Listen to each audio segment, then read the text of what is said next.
Hello everyone, welcome back to my channel. This is Neha Thakur. So I am here with a new video.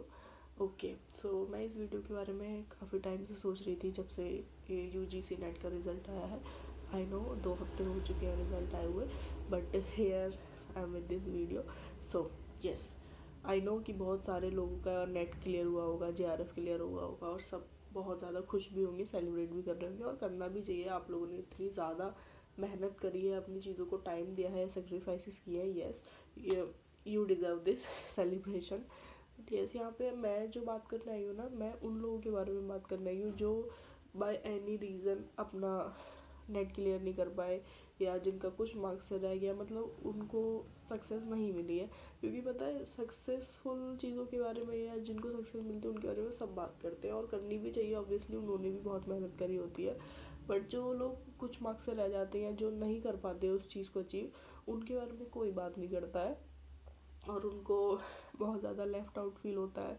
और उनके मतलब अभी जो condition होती है वो यही होती है कि वो लोग खुद नहीं समझ पाते कि what to do now and what to do next. सबसे मतलब वो किसी से भी रिलेट नहीं कर पाते इस टाइम पे. क्योंकि जो फेलियर होता है ना, वो जब फेलियर जब होता है तब उस टाइम पे तो बहुत ही बुरा लगता है, समझ भी नहीं आता. बट आफ्टर द टाइम जब हमें रियलाइजेशन होता है कि हाँ, हमारे साथ जो भी चीज़ें हुई वो हमारे बेटरमेंट के लिए हुई, लेटर ऑन हमें चीज़ें समझ में आ जाती है. बट उसमें फिर हमारा काफ़ी सारा टाइम चला जाता है. सो आई थॉट कि आपका टाइम वेस्ट ना हो, इसीलिए मैं ये वीडियो लेके आई हूँ.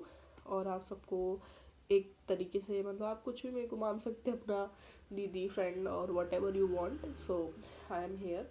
सो बात करते हैं, स्टार्ट करें. ओके.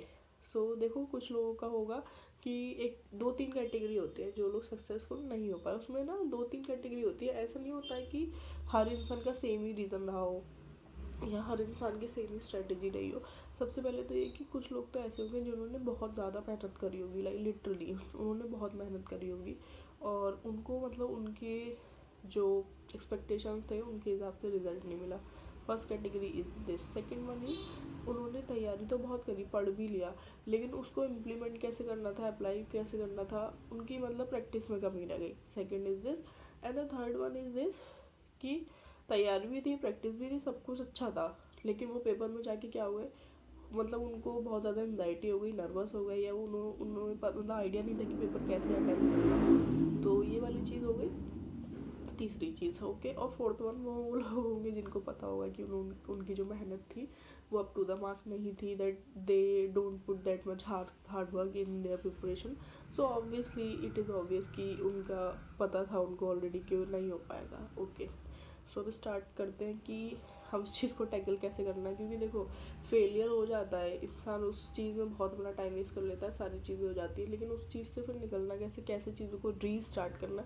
रीस्टार्ट, आई थिंक आपने 12th फेल मूवी देखी होगी, तो उसमें रीस्टार्ट वाला एक है बहुत ज़्यादा.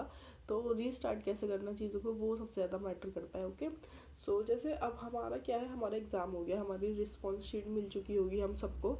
तो हमें क्या करना है, हमें ना अपनी गलतियों को ढूंढना है जाके. क्योंकि अगर मान लो हम उसी पैटर्न से हम मतलब नहीं देख रहे हैं कि हमारी क्या मिस्टेक्स रही, क्या गलती रही, उसको बिना देखे हम दोबारा से तैयारी शुरू कर देते हैं. चलो लेट्स से कर दी, 1 महीना निकल गया, 2 महीने निकल गया और आई थॉट कि जून में एग्ज़ाम हो जाएगा. अब दोबारा से देखो, आपके पास अपॉर्चुनिटी है, अब साल में फिर से अपना शेड्यूल सही हो गया है, तो दिसंबर जून वाला साइकिल शुरू हो गया है. आप अगेन 4 महीने बाद, 5 महीने बाद दे सकते हो एग्ज़ाम.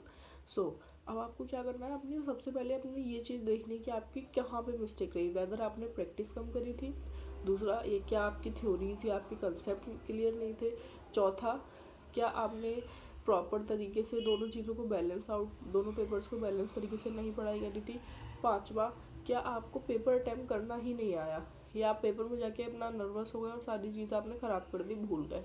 कुछ भी रीज़न हो सकते हैं. ओके. सो आपको क्या करना है, आपको बैठना है अपने साथ, अपना पहले तो रिस्पॉन्स शीट निकालो, उसमें देखो कि कुछ क्वेश्चंस उसमें ऐसे होंगे कि जो आपको आते होंगे, लेकिन आपने आते हुए भी उन क्वेश्चंस को गलत करा है. उनके पीछे क्या रीज़न था, या तो आप वहाँ पे जाके होपलेस हो गए, नर्वस हो गए, या आप मतलब उस चीज़ को क्या बोलते हैं, डील नहीं कर पाए कि एग्ज़ाम कैसे देना है या क्या करना है. क्योंकि फर्स्ट टाइम जब एग्ज़ाम देने जाता है कोई भी इंसान, तो बहुत सारी चीज़ें उसके ऊपर हावी हो जाती हैं. I can understand that. कोई बात नहीं, अभी हम नेक्स्ट टाइम दोबारा अच्छे से स्टार्ट कर रहे हैं तो बहुत अच्छे से हो जाएगा। ओके, जस्ट बी मतलब क्या बोलूँगी, बी होपफुल, होप रखिए अपने अंदर, उम्मीद मत छोड़ना यार, पीछे मत हटना। देखो टाइम निकलता है, सबका निकल रहा है, किसी कोई भी टाइम को पकड़ नहीं सकता, लेकिन बजाय उसको बैठ के रोने के कि मैं तो फेल हो गया या फेल हो गई, टाइम निकल गया, उससे कुछ नहीं होने वाला। अपनी गलतियों पे वर्क करेंगे तभी आगे बढ़ पाएंगे। लाइक कि हमारी क्या मिस्टेक्स रही हैं और हमें क्या उस चीज, वो जो मिस्टेक्स रही है ना आपकी, जैसे आप पेपर खोलोगे, रिस्पॉन्सिबिलिटी अपनी निकालोगे, तो आप में आपको खुद दिखेगा कि आपको ये क्वेश्चन इस तरीके से करना था लेकिन आपने कुछ और दिमाग लगा लिया। तो आप उन सब चीज़ों को उस एक एक क्वेश्चन के आगे लिखो कि ये क्वेश्चन गलत हुआ है तो इसका क्या रीज़न था, मैंने क्यों गलत करा, या तो मुझे कॉन्सेप्ट नहीं आता था, या फिर मैंने रिवीजन में कमी करी, या फिर वो क्वेश्चन बिल्कुल ही नया था, आउट ऑफ द बॉक्स था, मुझे पता ही नहीं था, और या फिर अगर आपके सिलेबस में था तो आपने उसको नहीं पढ़ा तो वो आपकी गलती थी। ठीक है, तो 4-5 चीज़ों की वजह से ये रीज़न हो सकते हैं। तो ठीक है, ये तो पढ़ाई वाले रीज़न हो गए, इन सब पे आप वर्क कर सकते हो बहुत अच्छे से। आप एक एक क्वेश्चन के आगे सब कुछ लिखो कि क्या रीज़न था क्वेश्चन गलत होने का। ठीक है, पेपर 1 में भी पेपर 2 में भी, फिर उन चीज़ को देखो क्या क्या रीज़न थे गलत होने के, फिर उन चीज़ों पे वर्क करना शुरू करो धीरे धीरे। ये नहीं कि आप एक महीने में पूरा पहाड़ लेके बैठ जाओ कि भाई मुझे तो सारा बस एक ही महीने में कर देना सब कुछ, नहीं, स्लोली चलना है बट रेगुलर चलना है। ओके, और पेपर जो आपको एनालाइज करना है अपना, अपनी गलतियाँ जो ढूंढनी है, उसको बहुत अच्छा टाइम देना है। आप चाहें तो मतलब मिनिमम 2-3 दिन में पूरा अच्छे से पेपर एनालाइज हो जाएगा आपका, अगर आप करोगे तो अच्छे से। तो उसको बहुत अच्छे से ध्यान में रख के आपको करना है एनालिसिस। ठीक है, और फिर एक चीज़ आती है मेंटल लेवल पे, मतलब हम माइंड से कैसे डिस्टर्ब होते हैं या हम कैसे नर्वस हो जाते हैं पेपर में जाके, उस चीज़ को कैसे हम हैंडल करना है, उसके लिए पता है क्या करना पड़ेगा। उसके लिए बस एक ही मंत्र है कि आप पेपर से पहले ना कंप्यूटर वाले मोड में पेपर दो जाके, कहीं आप साइबर कैफ़े पे जा सकते हो, या फिर आपके पास लैपटॉप है तो आप खुद से ट्राई कर सकते हो, फ़ोन में भी कर सकते हो, लेकिन आपको वो एग्ज़ाम वाला फील लेना पड़ेगा। आपको वो प्रेशर कैसे हैंडल करना है वो आना चाहिए। अगर आप वहाँ जाके फिर से सेम सिचुएशन करोगे कि आपने पढ़ाई तो बहुत कर ली, प्रैक्टिस कर ली, लेकिन वहाँ जाके फिर आप उस प्रेशर में आके सब चीज़ें गड़बड़ कर दोगे ना, तो फिर वो ठीक नहीं है। और जबकि आपको पहले से अभी पता चल चुका है कि आपके साथ क्या हुआ था। सो आप यही करो, पहले आप अपने आप को देखो कहाँ कहाँ पढ़ाई में कहाँ कहाँ गलतियाँ हुई है, प्रैक्टिस में कहाँ कहाँ गलतियाँ हुई है, वो वाली चीज़ को सुधारो धीरे धीरे। वो तो पूरा प्रोसेस है, वो तो चलेगा ही लॉन्ग टर्म में। दूसरा, अपने मेंटल स्टेट पे भी काम करो, मतलब अपने आप को कॉन्फिडेंस में लाओ कि आप इतनी अच्छी तैयारी कर रहे हो, आप इतनी मेहनत कर रहे हो, तो ऑब्वियसली आपका निकलेगा ही निकलेगा, और आप मतलब कर लोगे इस बार, कोई भी प्रॉब्लम नहीं आएगी। आप बिल्कुल भी प्रेशराइज मत करो खुद को, और जब एग्ज़ाम भी देने जाओगे तो सारी चीज़ें बहुत अच्छे से आप हैंडल करोगे एग्ज़ाम हॉल में भी जाके। आई होप मतलब आपको कुछ मेरी बातों से कुछ सीखने को मिला होगा। हालांकि मैं अपनी तरफ से पूरी कोशिश कर रही हूँ कि आपको बहुत सारे पॉजिटिव चीज़ें दे पाऊँ, क्योंकि मैंने भी बहुत सारी गलतियाँ करी है, मैंने भी बहुत सारे फेलियर देखे हैं अभी तक, क्योंकि मैं नेट एग्ज़ाम को कई बार निकाल चुकी हूँ, मेरा गेट भी क्लियर है, तो उसके साथ साथ मुझे पता है कि चीज़ों को कैसे करना था। मैंने भी कुछ कुछ गलतियाँ की थी।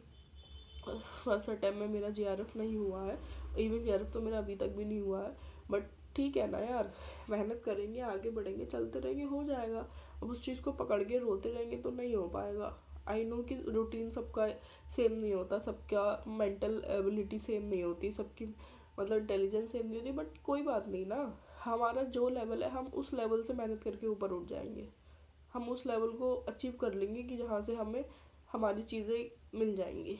एंड ट्रस्ट मी गाइज, मैं हूँ आपके साथ। आपको कोई भी क्वेरी है, कोई प्रॉब्लम है, कुछ भी है, आप मुझे प्लीज़ कमेंट करके बताओ, मतलब मैं हूँ आपको हेल्प करने के लिए तैयार, क्योंकि देखो मैंने इस प्रिपरेशन को टाइम दिया है, मतलब मैंने कई बार एग्ज़ाम दिया है, तो मुझे नॉलेज है इस एग्ज़ाम की बहुत अच्छे से कि कैसे करनी है चीज़ें, कैसे हैंडल करना है सब कुछ।